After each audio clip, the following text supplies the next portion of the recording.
సార్లు జమ చేసుకోవాలి. అలాగే ఈరోజు ఆదివారం సూర్యుడికి చాలా ప్రీతికరమైన రోజు.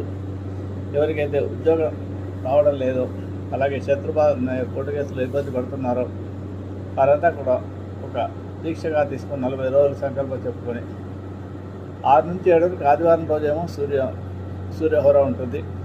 ఆ తర్వాత రోజుల్లో కూడా సూర్యోదయ సమయంలో వీరు ప్రతిరోజు కనుక ఆదిత్య ఉదయ పారాయణం చేస్తే మీకు శత్రుబాధలు తగ్గుతాయి. శ్రీరామచంద్రమూర్తి రావణాసుని చెప్పడానికి అగస్త్య మహాముని ఉపదేశించినది. చాలా మహిమాన్వితమైన ఈ ఆదిత్య ఉదయ స్తోత్రం చేయడం వల్ల నేత్ర సంబంధమైన అనారోగ్య సమస్యలు, శరీరానికి సంబంధించిన చర్మరోగ సమస్యలు, శత్రుబాధలు, అలాగే ఎవరైతే గ్రూప్ సర్వీసెస్ రాస్తుంటారో, గవర్నమెంట్ జాబ్ రావాలనుకుంటున్నారో వాళ్ళంతా కూడా ఈ ఆదిత్య ఉదయ పారాయణం చేస్తే తప్పకుండా గ్రూప్ సర్వీసెస్లో వాళ్ళకి మంచి ర్యాంక్ లభించి ఉద్యోగాలు వస్తే గవర్నమెంట్ జాబ్ కూడా లభిస్తుంది. శత్రుబాధలు తొలుగుతాయి. కోర్టు కేసులు